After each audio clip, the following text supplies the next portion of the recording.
Will my inheritance be split in divorce? Hi, I'm Bill Farias, founder of Farias Family Law, and this is an issue that we dealt with a couple of years ago. We had a client who was married for 15 years, and about a year before he got divorced, he received an inheritance from his mother, a sizable amount of cash.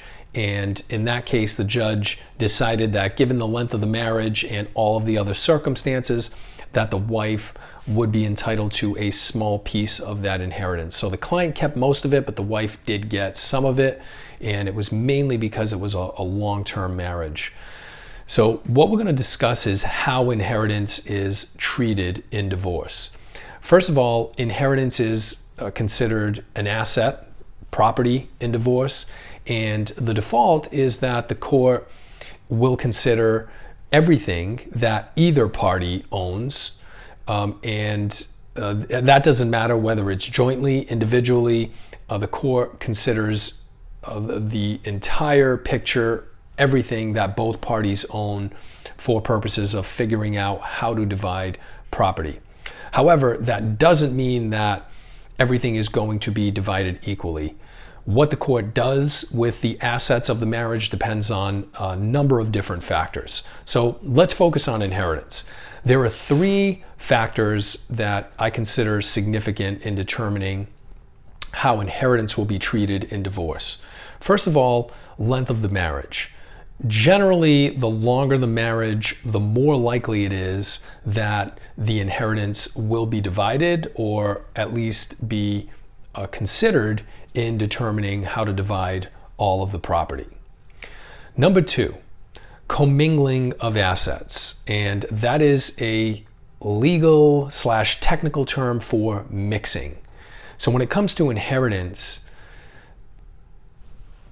if the inheritance money or asset is segregated and not mixed with marital assets, it is more likely to be excluded for purposes of division. So that's not a definite, but keeping it separate and not putting marital assets into it or mixing marital assets with it, not taking money out of it to use toward marital assets, increases the likelihood that it will be excluded for purposes of division. And finally, number three, the timing of the inheritance. And the way that this works is if the inheritance was received before the marriage or at the tail end of the marriage, close to or at the time of divorce, it is more likely to be excluded from the pot. So one end of the spectrum, you have, say, a short-term marriage of 2 years. The inheritance was received 3 years ago, so before the marriage. That is likely to be excluded.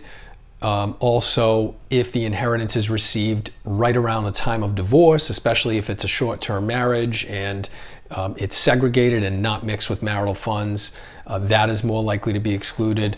On the other end of the spectrum, you have, let's say, a 20-year marriage. The inheritance is received around the 10-year mark, and it is commingled with marital assets. So the parties put some money into that account, took some money out of that account, mixed it with the marital funds. That is more likely to be included for division. So how inheritance is treated, it depends on those three main factors: the length of the marriage, whether it was mixed with marital funds, and the timing.